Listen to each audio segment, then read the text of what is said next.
हाँ जी students, 10th class chapter number 3 pair of linear equation in 2 variable. 9th class में हमने linear equation in 2 variable के बारे में रीड किया है, बट 10th क्लास में pair of linear equation in 2 variable मतलब जिसके अंदर 2 लीनियर इक्वेशन आएंगी, वो भी 2 वेरिएबल्स के अंदर। सबसे पहली बात तो लीनियर इक्वेशन होती क्या है। लीनियर इक्वेशन उस इक्वेशन को बोलते हैं जिसके अंदर वेरिएबल की हाईएस्ट पावर 1 होती है।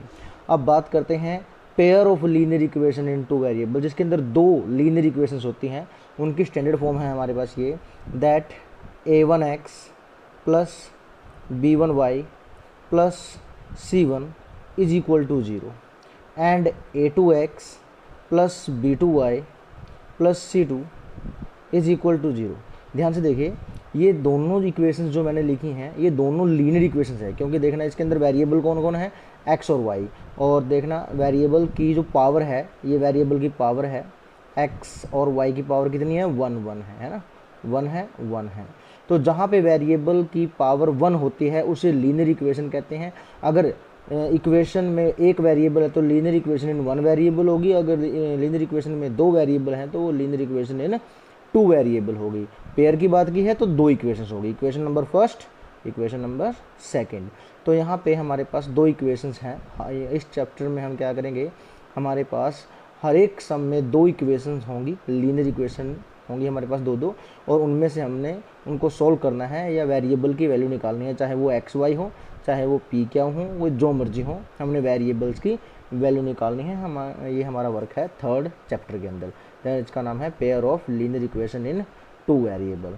तो स्टैंडर्ड फॉर्म मैंने आपको बता दी, that a1x plus b1y plus c1 is equal to 0 and a2x plus b2y plus c2 is equal to 0। हाँ जी स्टूडेंट्स, अब इसके अंदर ये a1 b1 c1 a2 b2 c2 ये वैल्यू हैं क्या, इसके बारे में डिस्कस करते हैं। सपोज कीजिए आप एक इक्वेशन लेके देखिए, that is 2x plus 3y plus 5 is equal to 0 and 3x plus 4y plus 6 is equal to 0। तो इन दोनों इक्वेशंस को कंपेयर कीजिए। देखना ये जो 2 है ये कौन है, this is the coefficient of x and 3 is the coefficient of y, 5 is the constant value, 3 is the coefficient of x, 4 is the coefficient of y, 6 is another constant है। ठीक है, तो ये 2 जो लीनियर इक्वेशंस थी, इसके अंदर ये जो 2 3 और 3 4 हैं, ये क्या हैं, हमारी कांस्टेंट वैल्यूज हैं। इसीलिए यहाँ पे जो a1 b1 a2 b2 c1 c2 हैं, ये सारी की सारी क्या हैं, ये कांस्टेंट वैल्यूज हैं जो कांस्टेंट वैल्यूज को रिप्रेजेंट कर रहे हैं। ठीक है, हाँ जी क्लास। तो इस टॉपिक में हम क्या करेंगे, मैंने आपको बता दिया कि हमारे पास 2 इस टाइप की कोई भी इक्वेशन दे देंगे, लीनियर इक्वेशन किसी भी वेरिएबल में, चाहे वो एक्स वाई हो या ए बी हो या पी क्या, वो जो मर्जी हो। हमने उन वेरिएबल्स की वैल्यू निकालनी है। एक्स वाई में है तो एक्स वाई की वैल्यू निकालनी है, पी क्यू में है तो पी क्यू की निकालनी है, ए बी में है तो ए बी की वैल्यू निकालनी है। इस टाइप की क्वेश्चन है। और ये वैल्यूज निकालने के, इन वेरिएबल्स की वैल्यू निकालने के लिए हम जो मेथड यूज़ करेंगे, वो हमारे पास 4 मेथड हैं इस चैप्टर में। एक तो है ग्राफिकल मेथड, दूसरा है सब्स्टिट्यूशन मेथड,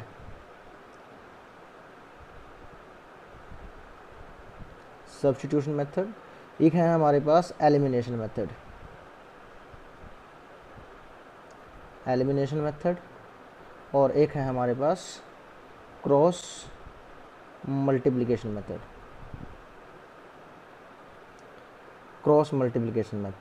ये 4 मेथड पढ़ेंगे हम इसमें, और चारों मेथड की हेल्प से हम इन वेरिएबल्स की वैल्यू निकालेंगे। ग्राफिकल मेथड आपने पढ़ रखा है, छोटी क्लासेस से टीच कर रखा है आपने। हमारे पास कोई भी ग्राफ होता है, उस ग्राफ में हम क्या करते हैं, किसी भी इक्वेशन के 2 पॉइंट निकालते हैं। आपको पता है, यहाँ पे एक्स और वाई निकाल के 2 पॉइंट निकालते हैं, उन पॉइंट्स को यहाँ प्लॉट करते हैं, ड्रॉ कर देते हैं। अब तक हमने क्या पढ़ा है कि एक ही इक्वेशन के बारे में पढ़ा है कि हम एक ही इक्वेशन उगाते हैं, लेकिन यहाँ पे इक्वेशन 2 है तो दोनों को एक ही ग्राफ के ऊपर ड्रॉ करना है। क्या होगा, या तो वो दोनों लाइनें आपस में इंटरसेक्ट करेंगी, या वो पैरेलल होंगी ऐसे, या वो कंसिडेंट होंगी। मतलब कंसिडेंट का मतलब एक ही लाइन के ऊपर से दूसरी लाइन आना। ठीक है, तो ये हमारे पास ग्राफिकल मेथड है। सेकंड हम सब्स्टिट्यूशन करेंगे, एलिमिनेशन करेंगे, और फिर क्रॉस मल्टीप्लिकेशन मेथड करेंगे। इस चैप्टर में हमने ये 4 मेथड सीखने हैं, मोस्ट इंपॉर्टेंट है। ठीक है, तो हम एक्सरसाइज 3.1 स्टार्ट करेंगे। हाँ जी class, chapter 3 pair of linear equation in 2 variable, exercise 3.1, question number first. Statement है that Aftab tell his daughter, 7 years ago I was 7 times as old as you were then. Also 3 years from now I shall be 3 times as old as you will be. Then represent this situation algebraically and graphically. अब ये graphical method कर रहे हैं हम, starting में first method कर रहे हैं ग्राफिकल मेथड। ग्राफिकल मेथड से सॉल्यूशन कैसे निकालने हैं वो ध्यान से देखना आप। तो पहले तो क्या करेंगे, हमारे पास जो स्टेटमेंट दे रखी है उस स्टेटमेंट से इक्वेशन बनाएंगे। इक्वेशन बनेंगी तभी तो हम सॉल्यूशन निकालेंगे। तो स्टेटमेंट से इक्वेशन बनानी है सबसे पहले, उसके बाद सॉल्यूशन करना है उनका। तो क्या कुछ स्टेटमेंट है कि आफ्ताब टेल हिज डॉटर, कोई पर्सन है आफ्ताब, वो बताता है उसकी डॉटर को कि that 7 year ago I was 7 time age old as you were then. ठीक है, तो हम क्या करते हैं, यहाँ पे दो पर्सन है, एक आफ्ताब है एक उसकी डॉटर है। तो एज हम यहाँ पे लेट करते हैं, let be the age of his daughter. उसकी डॉटर की जो एज है हमने x ईयर्स लेट कर ली है। ठीक है, अब मैंने बताया ना आपको कि टॉपिक क्या है, linear equation in 2 variable. 2 variable होने चाहिए, एक x और एक y। एक अगर हमने x लेट किया दूसरा y लेट कर लेते हैं। तो डॉटर की एज हमने x लेट की है तो आफ्ताब की y लेट कर लेते हैं। Let be the age of Aftab क्या मान लिया हमने, y ईयर्स।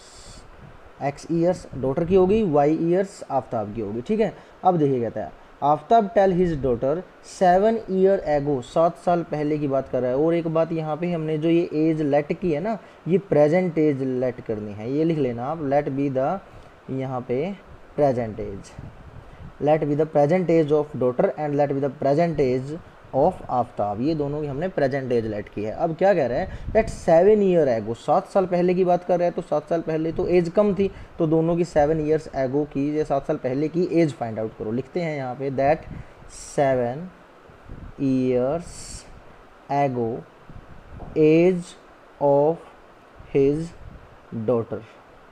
तो जितनी अब है उसे 7 साल कम हो जाएगी, यानी x माइनस 7 ईयर्स। 7 साल पहले तो एज कम होगी ना। Then 7 years ago age of Aftab की भी कम होगी ओबियसली। अगर अब y है तो 7 साल पहले कितनी थी, y माइनस 7 ईयर्स थी। अब आप कंपेयर कीजिए दोनों को, ये तो हो गई उसकी डॉटर की एज और ये हो गई आफ्ताब की एज, है ना। अब स्टेटमेंट पढ़ो, Aftab tell his daughter 7 year ago, 7 साल पहले, I was 7 time age old as you were then. जो आफ्ताब था वो 7 साल पहले उसके एज का 7 टाइम था, यानी उसकी डॉटर की एज का 7 टाइम था। अब ये डॉटर की एज है, ये आफ्ताब की एज है, ये 7 साल पहले की एज है। और इसने दे रखा है कि दोनों ये 7 साल पहले जो है, ये जो आफ्ताब है, ये 7 टाइम था। अगर अब मैं यहाँ पे इसको 7 से मल्टीप्लाई करूँगा तो ये तो और ज़्यादा हो जाएगी इसकी, तो इसकी एज है ना। अगर ये 7 टाइम है इस टाइम, देखो ना कि 7 ईयर्स एगो, ये 7 ईयर्स एगो डॉटर की एज, 7 ईयर्स एगो ये आफ्ताब की एज, ये 7 टाइम है। अगर मेरे को दोनों को इक्वल करना है तो क्या करना पड़ेगा, इसकी डॉटर को 7 से एज को 7 से मल्टीप्लाई करना पड़ेगा, इसकी डॉटर की एज को 7 से मल्टीप्लाई करना पड़ेगा, है ना। तभी तो ये दोनों इक्वल हो जाएंगे, क्योंकि ये 7 टाइम उससे छोटी है। अगर हम इसको 7 से मल्टीप्लाई कर देंगे, दोनों की एज आपस में क्या हो जाएगी, इक्वल हो जाएगी। अब मल्टीप्लाई कीजिए यहाँ पे 7 इंटू एक्स, 7x, 7 7 जा 49, y माइनस 7। अब इसको इधर लेके आइए, 7x माइनस वाई माइनस का 7, 49 को उधर लेके जाएंगे, प्लस का 49 हो जाएगा। देन 7x माइनस वाई और ये कितना बन जाएगा 42, इक्वेशन नंबर फर्स्ट। ठीक है, हमारे पास फर्स्ट इक्वेशन बन गई है यहाँ पे। अब क्या करते हैं, सेकंड कंडीशन को पढ़ते हैं। सेकंड कंडीशन क्या है हमारे पास, also 3 years from now, also 3 years from now, यानी अब से 3 साल के बाद। तो पहले तो 3 साल बाद की एज निकालिए। लिखते हैं यहाँ पे 3 years from now, 3 years from now age of his daughter. तो उसके डॉटर की एज कितनी बनेगी, अब x है, 3 साल के बाद ज़्यादा हो जाएगी, यानी x प्लस 3 ईयर्स हो जाएगी। और इसमें 3 years from now age of Aftab, Aftab की कितनी एज बनेगी 3 साल के बाद, अब वाई है तो 3 साल के बाद ज़्यादा हो जाएगी, वाई प्लस 3 ईयर्स। ठीक है, अब देखिए लिखिए यहाँ पे ये डॉटर की एज हो गई 3 साल के बाद, और ये आफ्ताब की एज हो गई 3 साल के बाद। क्या कहा इसने, also 3 years from now I shall be 3 time.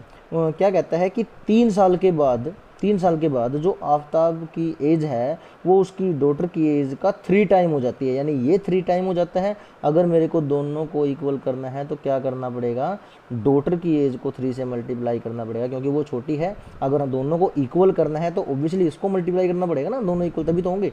तो अब क्या करते हैं, इसकी मल्टीप्लाई करते हैं, 3 इंटू एक्स, 3x 3 3 जा 9, y प्लस 3 इधर लेके आते हैं, 3x, y इधर आके माइनस हो गया, 9 उधर जाएगा तो प्लस का 3 है, उधर जाके माइनस का 9, यानी 3x minus y is equal to -6। Equation number क्या बन गया हमारे पास, सेकंड। अब देखना हमने क्या कहा था इसने कि represent this situation algebraically and graphically. Algebraically तो हमने इसको दिखा दिया, ग्राफिकली दिखाना है तो उसके लिए क्या करेंगे, दो सॉल्यूशन होने चाहिए, दो सॉल्यूशन निकालते हैं। दो सॉल्यूशन निकालते हैं तो फर्स्ट इक्वेशन के सॉल्यूशन देखिए, आप टेबल बनाएंगे यहाँ पे फर्स्ट इक्वेशन की ऐसे, ठीक है।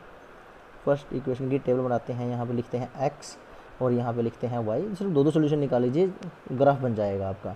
ये फर्स्ट इक्वेशन के लिए है और ऐसे ही आपने बनानी है सेकंड इक्वेशन के लिए। यहाँ पे बनाते हैं हम, लिखते हैं x और y, ठीक है। फर्स्ट के लिए ये हमारे पास फर्स्ट इक्वेशन, इसको थोड़ा रफली वर्क करके देख लेते हैं। दैट क्या है, 7x minus y is equal to 42 है।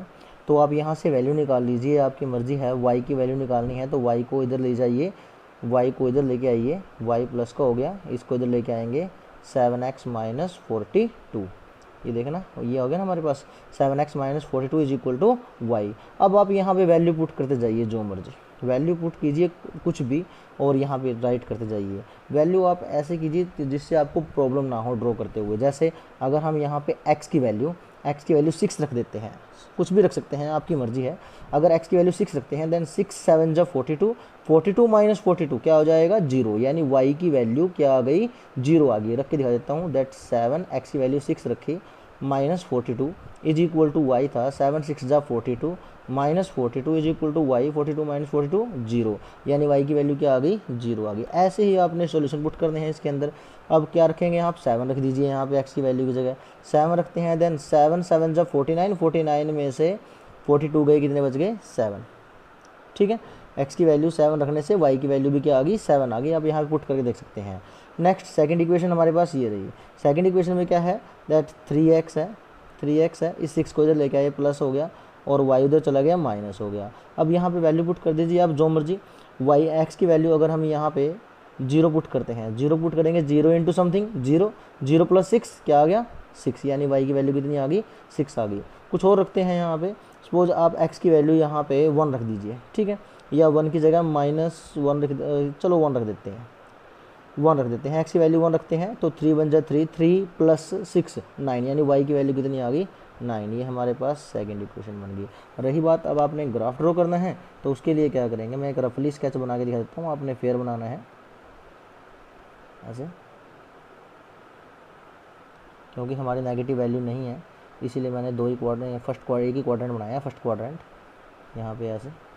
ये x एक्सिस होता है आपका, ठीक है, x पॉजिटिव x नेगेटिव, ये y एक्सिस में y पॉजिटिव और y नेगेटिव, ठीक है।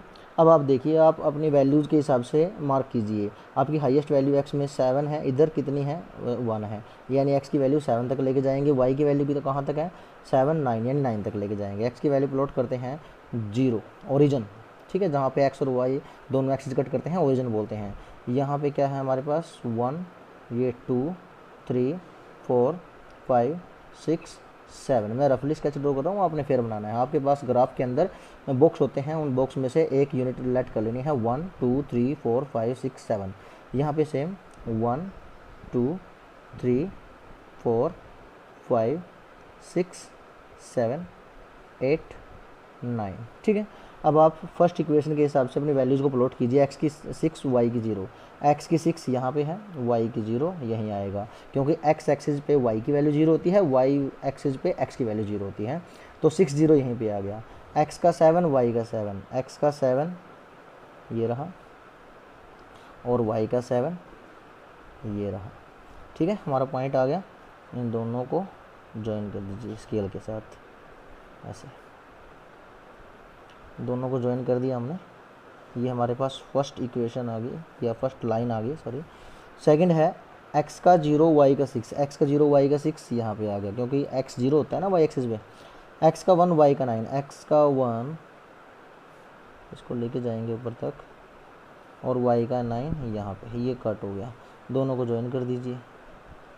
अब सॉल्यूशन जो है फाइंड करने इस ग्राफ के ऊपर पॉसिबल नहीं हो रहे, क्योंकि ये बहुत दूर तक लाइनें जाएंगी, और जहाँ कट करेंगी ऐसे इसको ऐसे ये चलता जाएगा, जहाँ कट करेंगे वो हमारे सॉल्यूशन होंगे। ठीक है, अब इसने इसीलिए यहाँ पे इस क्वेश्चन में कहा है कि इसको आपने सिर्फ रिप्रेजेंट करना है, बताना नहीं है कि उसकी एज कितनी है।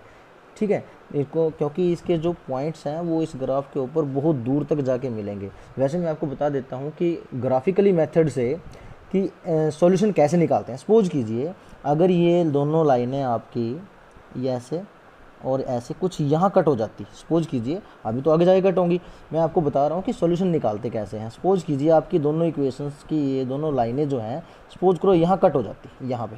ठीक है, तो आप कैसे सॉल्यूशन निकालते, फिर आप डॉटर और आफ्ताब की एज कैसे निकालते।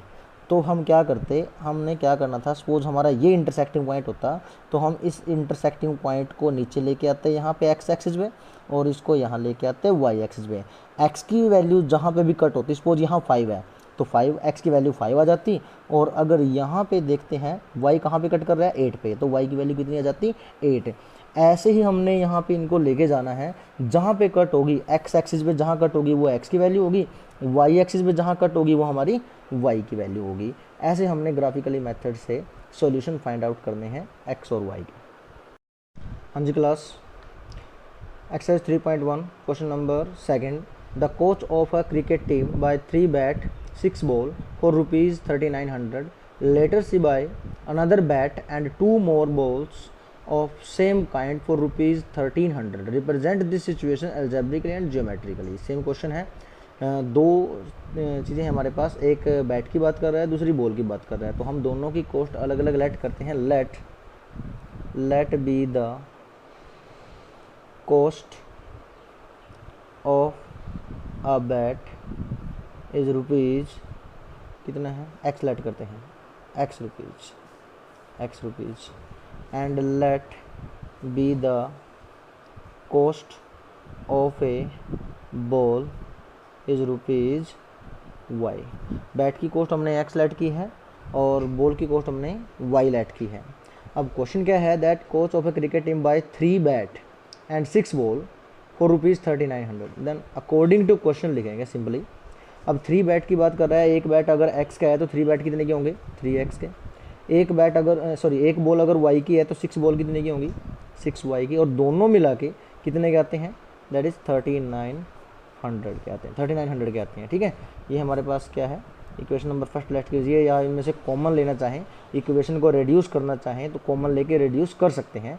रेड्यूस कैसे, इसमें से हमने 3 कॉमन लिया यहाँ से, तो क्या बच गया 3 1 जा 3, 3 2 जा 6 इज इक्वल टू 3900।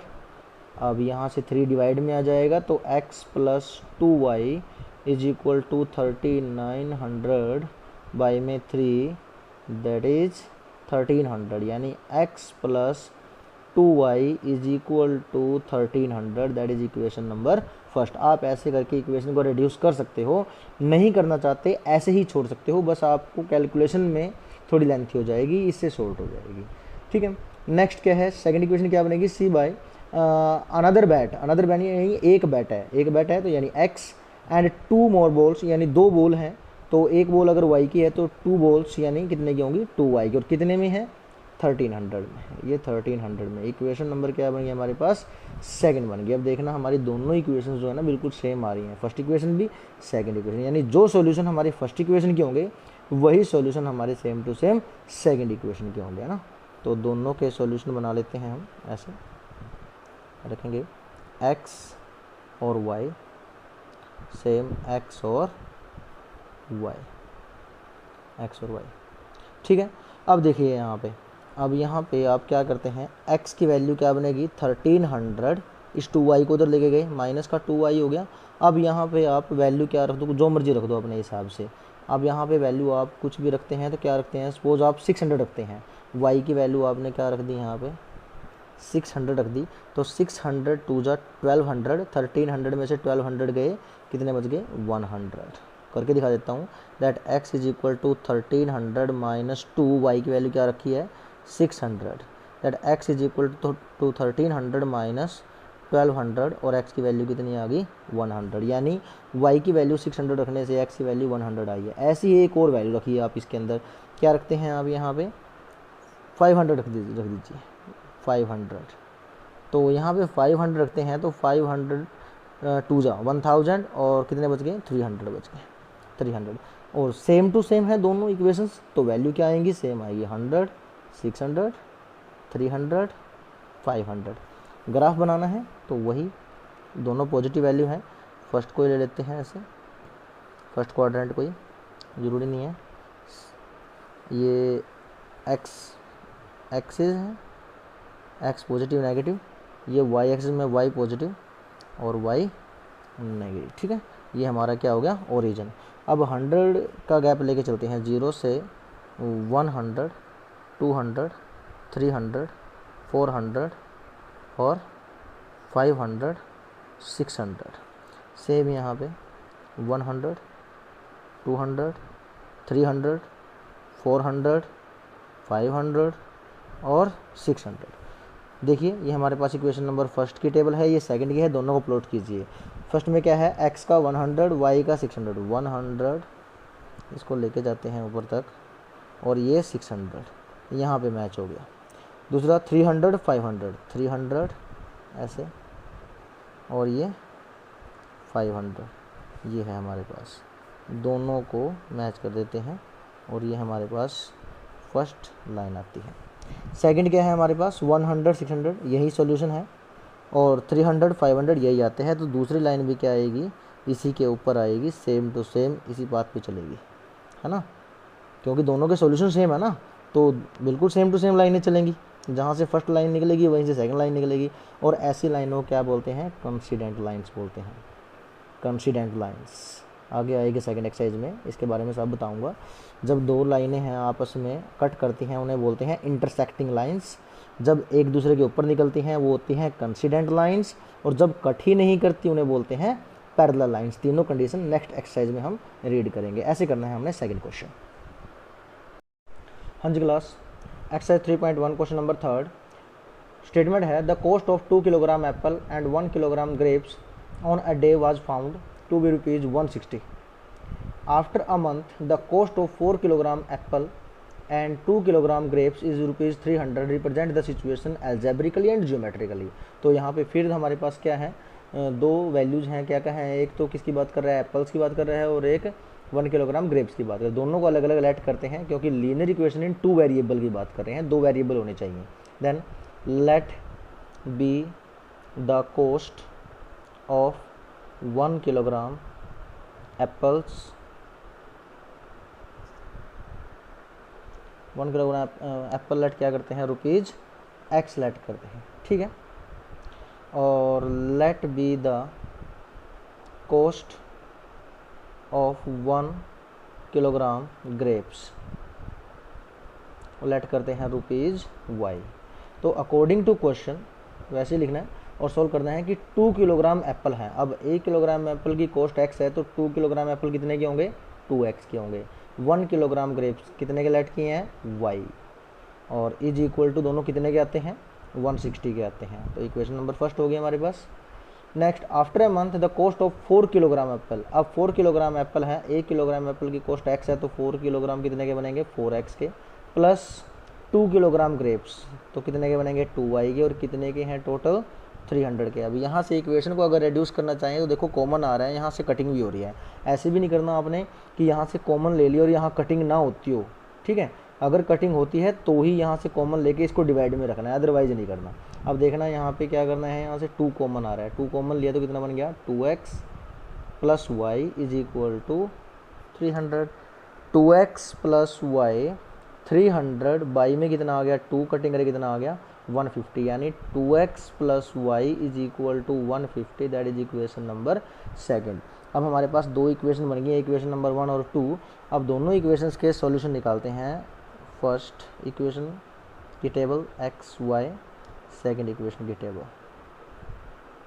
x और y, ठीक है। अब फर्स्ट में देखिए, यहाँ पे फर्स्ट में हम क्या करते हैं, यहाँ से सपोज हमने y को ऐसे रखा, 2x को उधर ले गए, 180 माइनस 2x।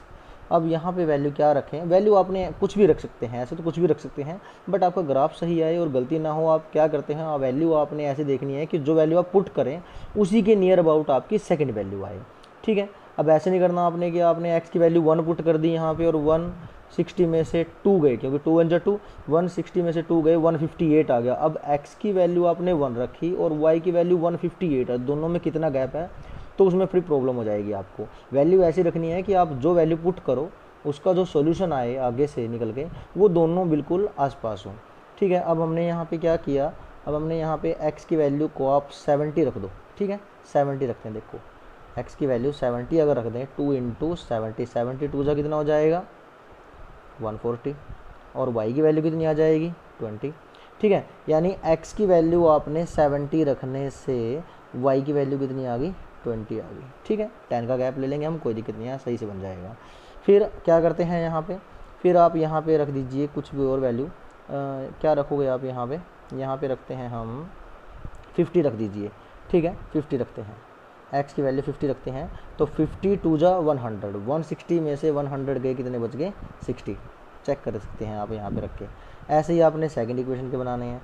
सेकंड इक्वेशन में क्या है, y को लेट कर लीजिए यहाँ इज इक्वल टू, और उधर ले जाइए 2x को, ठीक है। y is equal to 150 minus 2x बन गया। अब यहाँ पे वैल्यू आप रखते जाइए, क्या रखेंगे, सपोज आपने y की वैल्यू यहाँ पे, x की वैल्यू यहाँ पे क्या रख देते हैं 50 रख देते हैं, तो 50 रख दी हमने, x की वैल्यू 50, x की वैल्यू हमने 50 रख दी, तो y is equal to 150 minus 100, और y की वैल्यू कितनी बन गई 50 आ गई, ठीक है। ऐसे ही आपने यहाँ पे कुछ और वैल्यू दी, 60 रख देते हैं, x की वैल्यू 60 रखते हैं, तो 60 2 जा 120, यानी 150 में से 120 के कितने बच गए, y की वैल्यू 30। अब आपके पास दोनों इक्वेशन नंबर 1 और 2 दोनों टेबल बन गई, और उसको सिर्फ आपने क्या करना है, ड्रॉ करना है। आपने ड्रॉ करेंगे, ये आपका x एक्सिस और ये आपका y एक्सिस, ये आपका ओरिजिन। 10 का गैप लेके चलते हैं, 0 से 10, 20, 30, 40, 50, 60, 70, सेम 10, 20, 30, 40, 50, 60, 70। फर्स्ट में क्या है, x का 70 y का 20, x का 70 और y का 20 यहाँ पे आ गया आपके पास। नेक्स्ट 50 और 60, ये 50 और ये आपका 60, ठीक है, ये आ गया आपके पास। दोनों को मैच करते हैं अगर हम ऐसे स्केल के साथ, बिल्कुल एक्यूरेट आएगा आपका, ये आपका मैच हो गया, यहाँ से फर्स्ट इक्वेशन बन गई। सेकंड है आपका x का 50 y का 50, x का 50 और y का 50, यहाँ पे आ गया, ये वाला ये पॉइंट आ गया। सेकंड x का 60 और y का 30, x का 60 और y का 30, ये यहाँ पे आ गया हमारे पास इस पॉइंट, ठीक है। दोनों को मैच करते हैं,